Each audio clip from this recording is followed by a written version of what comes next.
¿Qué tal? ¿Cómo les va? Bueno, continuamos con el pensamiento o los pensamientos de cada día.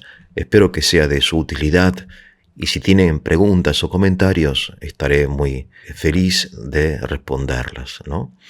Bien, el pensamiento de hoy pertenece a Santo Tomás. Lo vamos a leer y después hacemos un comentario ampliado. Dice así: del amor se dice que discierne, en cuanto que mueve a la razón a discernir. Entonces podríamos preguntarnos si en esta frase Tomás no se está como contradiciendo, porque dice que el amor discierne y por otro lado dice que no discierne, sino que mueve a la razón a discernir. Y entonces, ¿discierne o no discierne? Bueno, Tomás dice, del amor dicitur se dice que discierne. Él no dice que discierne. Se dice que discierne está como poniendo no en duda, sino lo está diciendo de una forma condicional. Le atribuimos al amor la capacidad de discernir, no porque el amor discierna, sino porque mueve a la razón, eso sí discierne, ella es la que discierne, a discernir. Es como que la razón aquí se nos representa como un instrumento del amor. Yo no digo que, por ejemplo, el Don Quijote de la Mancha lo escribió la pluma de Cervantes, sino que lo escribió Cervantes. Es decir, la pluma de Cervantes es un instrumento, nada más, ¿no? Puede ser hoy una computadora o lo que sea. En cierto sentido, aquí Tomás parece estar rebajando el amor, pero lo está exaltando. Lo está exaltando porque dice que el amor es el que mueve a la razón a discernir.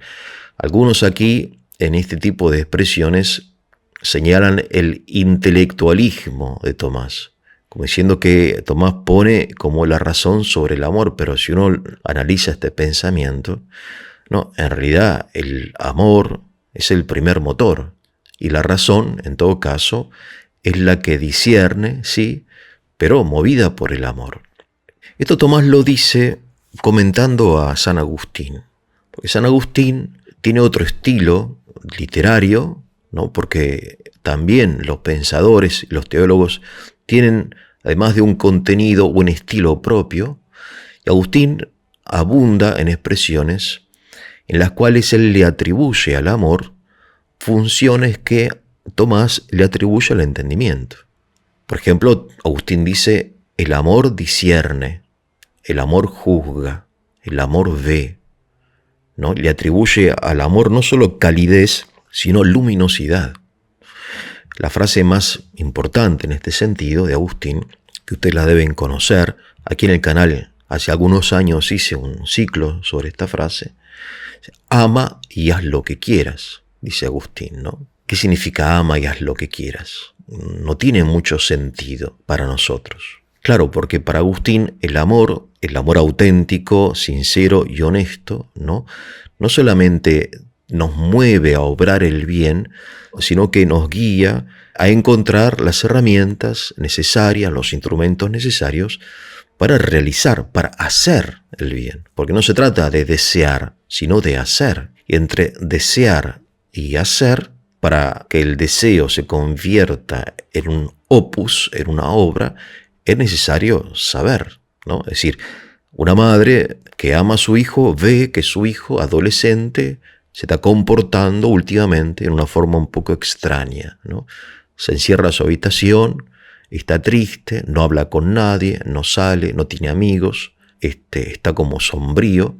Entonces, ella está preocupada, pero claro, ese amor es insuficiente, tiene que consultar, tiene que preguntarle a él, tiene que hablar con un terapeuta, quizá acompañarlo a un terapeuta, ¿verdad? Entonces, obviamente uno no puede decir, bueno, ama y haz lo que quieras. En este caso, ¿se aplica al caso de la madre?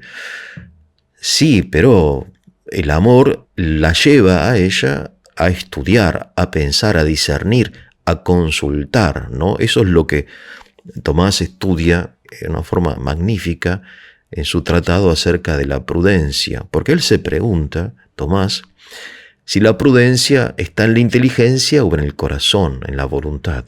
Tomás siempre se hace estas preguntas porque esta oposición, no es oposición, sino esta distinción entre inteligencia y voluntad, es fundamental. Para Agustín esto no es tan importante, al menos desde el punto de vista expresivo. Él dice, bueno, ama y haz lo que quieras, porque el amor te va a guiar. El amor ve, el amor juzga, el amor discierne, ¿no? Tomás, en cambio, influenciado obviamente por la filosofía de Aristóteles, y él es también un pensador muy preciso, ¿no? Eso propio de la escolástica, dice, del amor se dice que discierne, en cuanto que mueve a la razón a discernir. De modo que, por un lado, le está quitando el amor el privilegio de discernir, pero por otro lado está haciendo del amor primer motor del discernimiento. Porque si yo no amo a mi hijo, entonces no me voy a ocupar de averiguar qué le está pasando. Esto es importante porque el saber es la condición del hacer. Aquí tenemos como 3 verbos que son primarios, ¿no? Que están muy cerca también del verbo ser. Son inmediatamente posteriores al verbo ser, que son los verbos saber, desear y hacer. Y como vemos que el hacer algo, ¿no? Es el fruto, por decirlo así, de la síntesis entre el saber y el desear o el querer. Es decir, yo finalmente termino realizando una obra después de que no solamente quise hacerla con todo el corazón, enérgicamente, sino que pensé qué voy a hacer, averigüé, ¿no? Es decir, el médico que quiere la salud de su paciente no se limita a querer la salud de su paciente, sino que investiga, analiza, pide análisis, hace ensayos, no sé, investiga a ver cuál es la dolencia de esta persona. Y esto obviamente no es un ejercicio, diría Tomás, de la voluntad, sino es un ejercicio de la razón, movida por la voluntad. Por eso se dice que, dice Tomás, dicitur, del amor se dice que discierne, pero propiamente es la razón la que discierne. Bien. Entonces tenemos el hacer, ¿no? Nosotros estamos orientados obviamente al hacer, o al opus, ¿no? Tomás, por otro lado, distingue entre hacer y obrar, porque él dice en el latín agere es obrar y facere es hacer. ¿Cuál es la diferencia entre el hacer y el obrar? Es una distinción muy interesante, porque el hacer hace referencia a la obra en sí, ¿no? Por eso él llama que el arte es el saber hacer.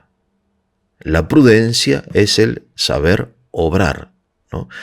El obrar es algo aparentemente específico del hombre. Nosotros no decimos que los pajaritos obran, o que el león obra, o los delfines obran. Aquí tenemos también una distinción, siempre estamos buscando esta distinción, ¿no? Inconscientemente, yo digo, entre lo animal y lo humano. Y nosotros nos referimos, y el lenguaje es muy importante, a los animales como seres que hacen, no que obran. ¿Por qué? Porque parecería que el obrar es algo específico del hombre, de la libertad. Sí, el pajarito, no sé, hace su nido, hace un montón de cosas, come, duerme, pía, no sé, el perro ladra, se reproducen, en fin, corren. Son cosas que hacen, pero que no obran, no se presta, hay como un impedimento que tenemos a nivel intuitivo para aplicarle a los animales el verbo obrar. ¿Por qué? Porque el obrar es específico del hombre. Porque el hombre, al ser libre, obra de acuerdo no solamente a las reglas del arte, sino a las reglas del espíritu. Hay como otra regla, como otra dimensión, que es la dimensión del obrar, ¿no?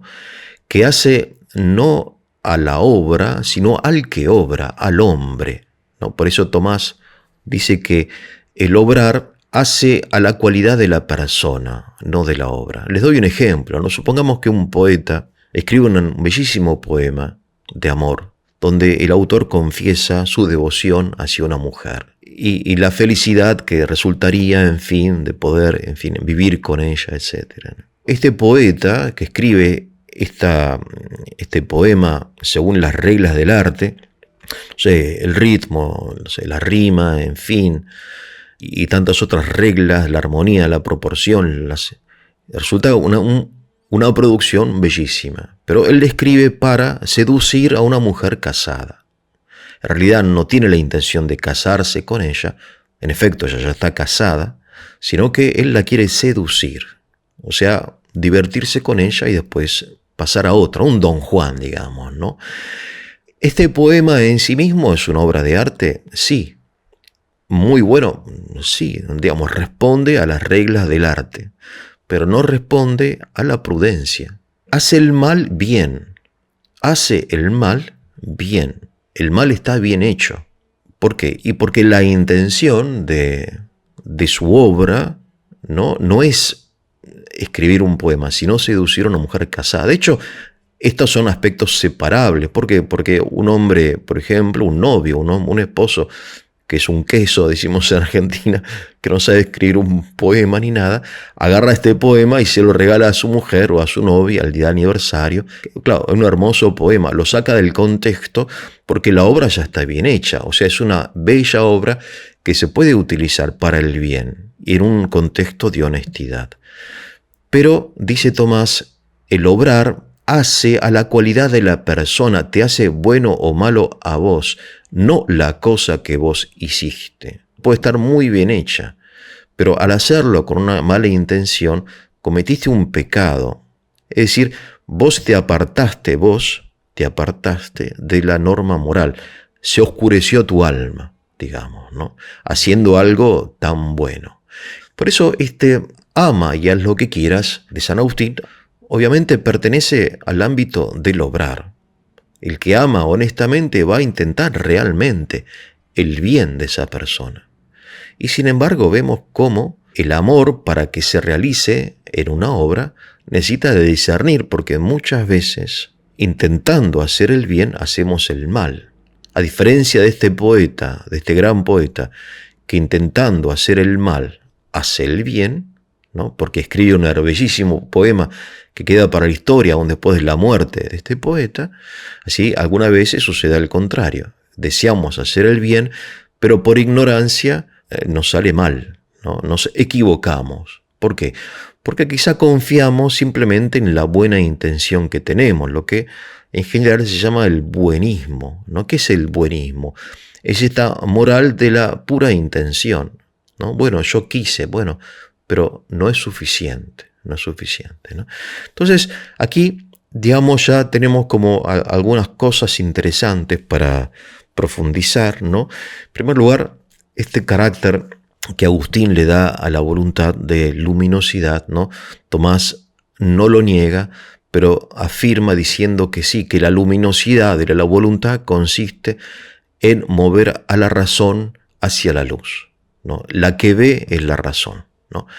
Bien, en segundo lugar, esta distinción, creo yo, muy importante, que es entre el hacer y el obrar, ¿no? Entonces, cuanto mejor pensemos lo que tenemos que hacer, mejor lo vamos a hacer. O sea, no es suficiente pensarlo una vez, es necesario analizar, observar, programar, revisar, ¿no? Una y otra vez. En este sentido, no hay mejor ejemplo que el ingeniero, ¿no? El arquitecto o el químico, la precisión, el cuidado, la aplicación que ellos ponen en la tarea que están realizando, ¿no? Bien, entonces esto de saber, por otro lado, como ustedes se darán cuenta, no es solamente conocer, porque uno puede conocer en términos general, pero el saber es siempre particular, porque el hacer es particular. O sea, la madre no es que desea la salud de la adolescencia en general, sino de la salud de su hijo en particular. De modo que el saber es un conocimiento de lo singular, ¿no? En este sentido, insiste Tomás, ¿no?, que la obra es siempre singular, no es una idea. Y esto es importante porque muchas veces lo que es bueno para una persona es malo para otra. Por eso el médico no trata con enfermedades, sino que trata con enfermos. El terapeuta no trata con dolencias, ¿no?, con la adolescencia, sino trata con este adolescente, siempre es concreto. Esto es importante porque hay una tendencia hoy de nuestra época a la abstracción, ¿no? Es decir, si en otro país funcionó, tiene que funcionar en nuestro país. Esto es un discurso muy habitual que escuchamos de parte de, por ejemplo, políticos, que ponen como ejemplo el éxito que tuvo determinada fórmula, determinada ley o norma o ideología en un país que no tiene las mismas características de nuestro país. En mi caso, por ejemplo, la Argentina, ¿no? Los rusos dicen, lo que es vida para el alemán es muerte para el ruso, ¿no? Claro, porque no se pueden aplicar las fórmulas ideológicas, políticas, en fin, jurídicas que se aplican a Alemania, que es un país X, con una economía X, con una población X, a un país como Rusia, ¿no? Entonces, lo importante, dice Tomás, es que el hacer supone no solamente el conocimiento abstracto, sino la sabiduría del conocimiento de lo particular. Y esto es muy difícil, porque es mucho más fácil la reflexión abstracta que la aplicación concreta en esta situación, hoy, aquí y ahora, que necesita, por ejemplo, la Argentina, ¿no? Pero, por otro lado, la sabiduría es encontrar soluciones que no se han aplicado nunca. O sea, hay algo, no digo de mágico, pero de genial en las personas sabias, en los grandes sabios, ¿no? Que son novedosas. Yo, por ejemplo, siempre pienso como ejemplo de sabiduría la fundación de la Unión Europea. Si después de la Segunda Guerra Mundial había un resentimiento enorme, imagínense cómo se sentía un francés frente a un alemán o un inglés frente a un alemán, es decir, era una situación tremendamente difícil. O sea, la amenaza de la disgregación absoluta de Europa. Y entonces aparecen hombres sabios, ¿no? Que dicen, bueno, vamos a fundar una sociedad, la Unión de Cooperación del Hierro, no sé, del Carbón, Alemania-Francia, pero con una perspectiva de una unión más allá de lo que es el acero y el carbón, sino que ellos ya veían la Unión Europea. No había existido eso, nunca había existido, no existía. Es algo nuevo, ¿no? Esta novedad de la sabiduría es importante porque muchas veces buscamos soluciones del pasado cuando hay que buscar algo nuevo. Por ejemplo, la Unión Europea, ¿no? Y tantas otras cosas. En fin, hay un texto de la Escritura muy hermoso que dice, la sabiduría es mejor que la fuerza. Lo que pasa es que la gente desprecia la sabiduría. Ahora fíjense ustedes esta escalada de violencia que hay en el mundo, ¿no? Las guerras. Claro, porque ponemos confianza en la fuerza bélica en lugar de apostar a la sabiduría, que no aparece por otro lado por ningún lado, ¿no? En fin. Recuerden ustedes el ejemplo del rey Salomón, ¿no? Dos mujeres van a ver al rey Salomón con un bebé, ¿no? Recién nacido. Ambas dicen ser la madre de este bebé. Entonces ambas reclaman la maternidad. Es mío, dice una, no es mío, dice otra. Ambas han dado a luz recientemente, ¿no? Ambas tienen los pechos llenos de leche. Ambas desean ser madres, son madres, ambas. Pero ¿quién es la madre de este bebé? ¿No? Entonces Salomón no encuentra ninguna forma de solucionar este dilema, como tampoco creo que lo encontraríamos nosotros, porque no hay ningún indicio ni físico, ni psicológico, ni ningún testigo que diga de quién es la madre del bebé. Bueno, y entonces ahí aparece la novedad, ¿no? La novedad de Salomón consiste en la solución que él propuso, que es una trampa. Salomón hace una trampa.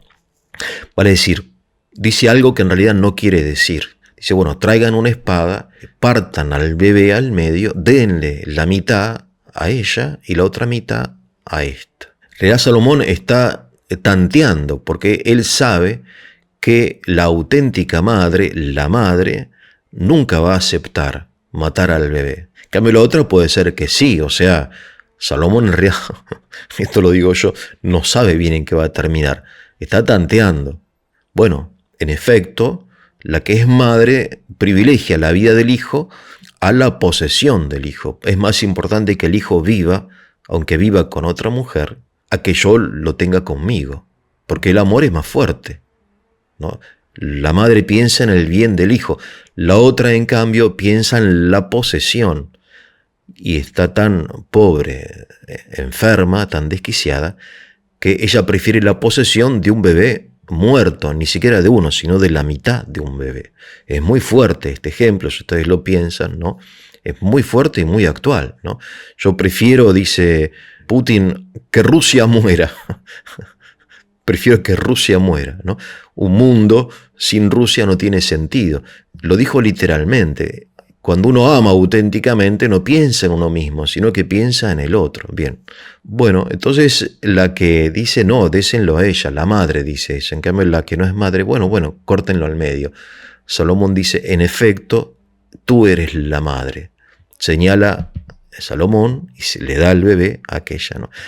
Esto es sabiduría. Ahora, esta sabiduría que la vemos muchas veces realizada en la historia, pero no en forma suficiente y en forma muy mezquina hoy, como que realmente faltan sabios, ¿no? Falta la sabiduría. Hay mucha gente inteligente, mucha gente erudita, mucha gente que sabe mucho, pero hay pocos sabios. ¿Y quién es el sabio? Sabio es el que hace. ¿Y qué es hacer? Bueno, el hacer es como una síntesis, pero del todo particular, entre el desear, entre el amar y el saber, pero el saber no en el sentido universal científico, sino en el saber en el sentido de lo particular, qué tengo que hacer aquí y ahora, ¿no? Esto es lo que Tomás llama prudencia, ¿no? Que él va a desarrollar en forma amplia en su tratado acerca de la prudencia, pero que él trae también de Aristóteles, ¿no? Y en general de la cultura griega, que tenían muy en alto la prudencia. ¿La prudencia qué es? Es la medida, la moderación, frónesis la llamaban ellos, ¿no? Si ustedes simplemente observan los templos griegos, van a ver que lo que resalta en un templo griego es la medida, la proporción, ¿no? Eso es un reflejo arquitectónico del ideal griego, que es el ideal de la prudencia. Ahora bien, obviamente la prudencia evangélica, la prudencia bíblica, aunque respeta obviamente la normativa esta de la proporción, en fin, de la belleza moral tiene un sentido distinto, ¿no? Bueno, voy a dejar acá porque si no se va a hacer muy largo. Me parece que son temas que vale la pena desarrollar, ¿no? Reflexionar. Ustedes lo harán mucho mejor que yo. Entonces, si fue de su utilidad, les voy a pedir que le pongan el like, lo compartan, se suscriban para la difusión del canal. Con esto me despido. Que tengan un muy, pero muy buen día.